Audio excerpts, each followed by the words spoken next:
Inoperahan ng mga espesyalista ang lalamunan ng 81 anyos na lalaking yan sa Lima, Peru.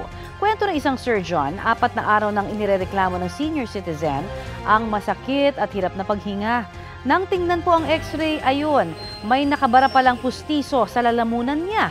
May sakit na epilepsy ang pasyente at nang minsang atakihin ng kumbulsyon, ang pustiso na inakalang naluwa, nalunok pala.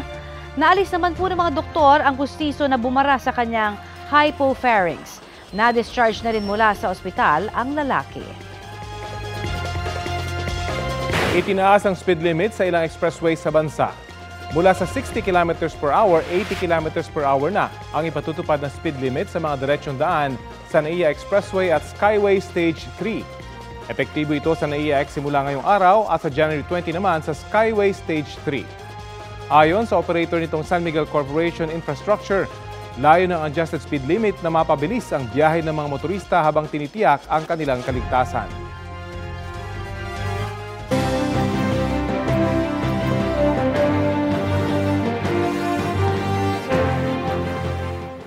Nagsagawa po ng press conference ang COMELEC ngayong umaga matapos ang utos na temporary restraining order ng Korte Suprema. Detalye po tayo sa ulat on the spot ni Sandra Aguinaldo. Sandra?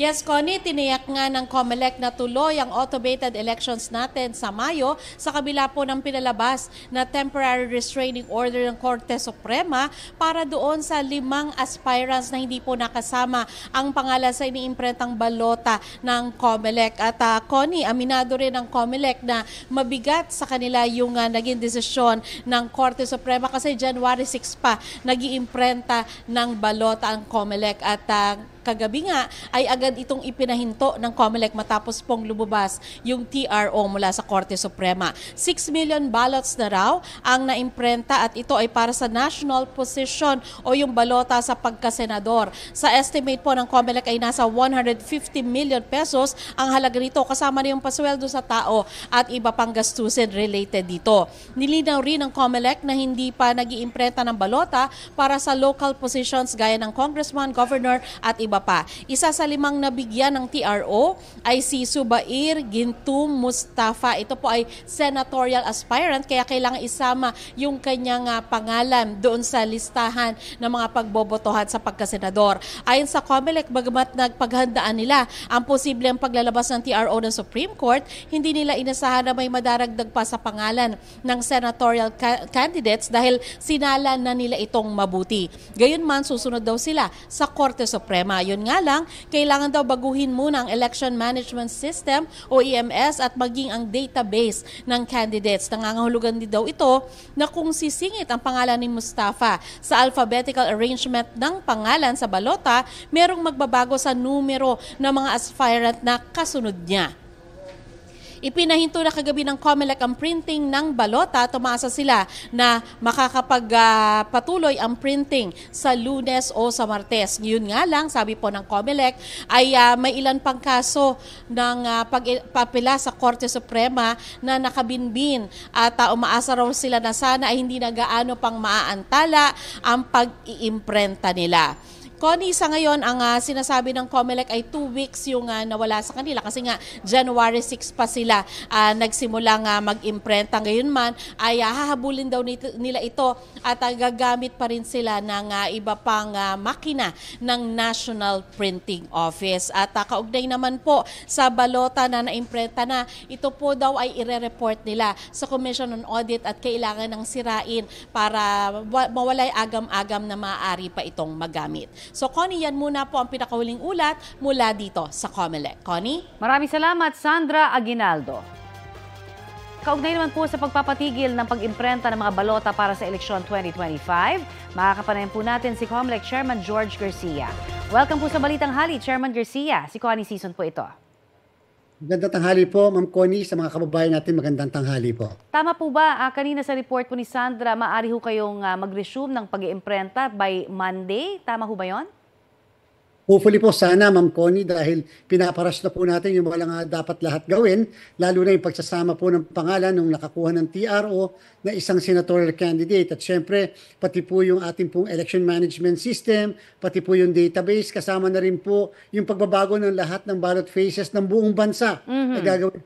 At sana po matapos ang lahat ng yan kasama ang trusted build hanggang Monday. Itong by Monday, makapag-imprenta muli tayo back to zero ng ating pong balota. Okay. Is there any chance, sir, na dahil nga TRO po ito, no, at magkaroon ng panibago pong pagbabago doon sa desisyon po ng Korte Suprema, are we to say that maimprenta na naman tayo ulit at papaano ho ang magiging direksyon na ng COMELEC pag ganon? May nagtanong po sa atin ang katanungan paano kung may panibagong TRO. Yes, at darating na halimbawa linggo. Opo. Alam niyo po, talagang sana nagdadasal tayo na ito'y huli at una na restraining order. Bagamat, yan po ay diskresyon ng ating kataas-taasang hukuman. Yan po ay ginagalang po natin. At titinan po natin kasi alam niyo po, sobra na po kami na din yung 2 weeks po na nag-imprenta tayo ng 6 na milyon na balota, Ma'am Connie. Pag dinagdag na muli natin ito, talaga pong delay na po kami. Kung kaya naman hindi ko po muna masasagot yung katanungan kung ano mangyayari sa amin kung sakali may panibago pong TRO halimbawa at ang ating pong kataas-taasang hukuman without influencing the decision of the Supreme Court. Pero napakalaki pong kawalan, ano, lalo na sa ating pong budget na 150 million, hindi ba, pesos na ginastos na po sa ballot printing. Saan ho ninyo kukunin muli itong 150 million na nasayang na po? Actually, Ma'am Connie, hindi po muna namin pinag-uusapan kung saan kukuhanin. The COMELEC can always realign sa budget po natin. Basta ang importante po muna talaga ngayon, Ma'am Connie, makapagsimula na muli ng printing ng balota. Sapagkat on the average, pag nagkataon, dapat po mga 2 milyon na balota ang ating magagawa sa isang araw pagka po nagsimula tayo muli ng printing. Ito pong nakaraan, dapat po mga more or less 950 to 1 million eh. Dahil po sa na-delay sa atin, dapat mga 2 milyon ang balota na may imprenta natin. So yan po yung kinakaharap natin na challenge. But again, sa mga kababayan natin, wag po kayong mag-alala. Kaya po ito ng COMELEC sa tulong at awa ng Diyos. At the same time, we are in control of the situation. So just to clarify, Chairman, yung 5 pong aspirants na nabigyan po ng TRO, isasama na yung mga pangalan nila dito po sa reprinting? Yes po, isa pong national candidate for senator at 4 it's for local positions naman po. Okay, habang hindi pa po kayo nagre-reprint ng mga baloto, ano po muna yung mga paghahandaan ng COMELEC para, sabi nga, hindi humasayang ang oras po ninyo?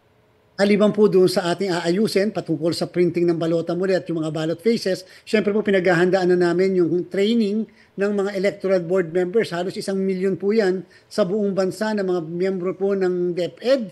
At the same time, yung po mga support staff, kasama po ang mga principal na ating pong ite-train, paano gamitin ang mga bagong makina, paano i-set up halimbawa yung ating pong mga Starlink na gagamitin po natin sa araw ng halalan. So lahat po yan ay kasama po sa mga ginagawa po natin paghanda. At syempre, Ma'am Connie, na-move din po kasi namin yung ating dapat nagagawin na mock election, hindi lamang dito sa ating bansa, kundi sa abroad dahil nga sa pagbabago ng mismo mukha ng balota at mga pangalan. So yan po yung lahat kasama sa paghahanda po natin. Alright. Marami pong salamat sa inyo pong binigay sa aming update at sa inyo pong oras. Maraming salamat po, Ma'am Connie. Yan po naman si COMELEC Chairman George Garcia.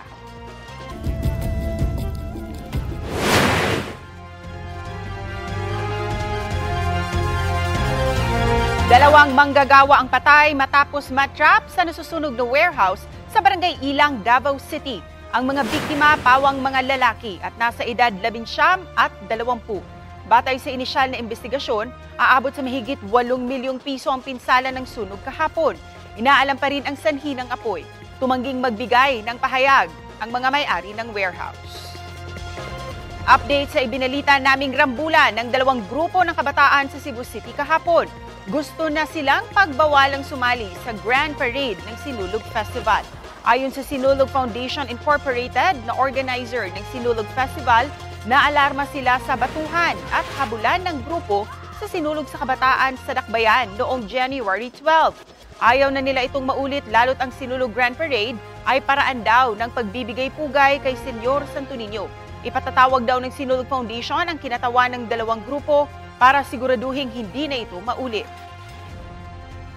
Ilang araw bago ang Sinulog Festival dito sa Cebu, patuloy ang paghahanda para sa aktibidad ng pista katulad ng fluvial procession.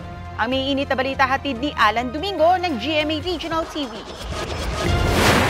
Onboard tayo ngayon sa vessel ng Philippine Coast Guard kung saan kasalukuyang isinasagawa ang dry run ng fluvial procession in line with the celebration sa fiesta ni Señor Santo Niño. Pasado alas 8 kaninang umaga sinimula ng dry run ng fluvial procession na pinangunahan ng Philippine Coast Guard, Philippine Navy at Maritime Police na magiging escort din ng galyon na sasakyan ng imahe ng Santo Niño. Ang galyon na may pangalan na Santo Niño de Cebu ay pagmamay-ari ng pribadong individual. Binabaybay nila ang kahabaan ng Mactan Channel mula start hanggang endpoints ng fluvial procession na gaganapin ngayong Sabado, January 18, 2025. Nasa 8 nautical miles o 11 kilometers ang binaybay ng mga sasakyang pandagat mula sa daungan ng NAVFORCEN headquarters sa Lapu-Lapu City papunta sa Sisilex at Payutan papunta sa Pier 1 sa Cebu City kung saan dadaong ang imahe ng Santo Niño. Layunin ng dry run para masiguro ang kaligtasan ng mga lalahok ng sea procession. Kabilang na ang 320 registered participants na mas marami ngayong taon ayon sa PCG. Nilinaw ng Philippine Coast Guard na bawal ang mga batang may edad 12 years old pababa, lalo na sa mga malilit na bangka na sasali sa prosesyon sa dagat sa bilis na 7 to 8 knots ayon sa PCG. Matagumpay naman ang dry run ngayong araw pero panawagan nila sa mga sasali na mag-ingat at susunod sa safety protocols para iwas disgrasya. Mula dito sa Mactan Channel sa Cebu, ako si Alan Domingo ng GMA Regional TV at GMA Integrated News. Pit Senyor, mga kapuso. 2 linggo na lang bago ang Chinese New Year. Sa country of origin niya na China, mas kilala yan bilang Spring Festival. Kabi-kabila na nga ang paandar at atraksyon doon para sa pagdiriwang ngayong taon. Eto na, naglalakihan po, Nagniningning at makukulay ng mga parol sa Sichuan Province. Itatampok ang mga yan sa taunang International Dinosaur Lantern Show. Very demure man, agaw pansin din ang higanting parol sa Beijing na may disenyong peony. Sa Shanxi Province, tapos na rin ang recording ng mga opera performances na ipalalabas sa festival. Dagsa na nga mga umuwi sa mga istasyon at terminal para sa Spring Festival. Ayon sa mga otoridad, inaasang aabot sa 9 billion ang domestic trips ngayong taon. Wow na wow!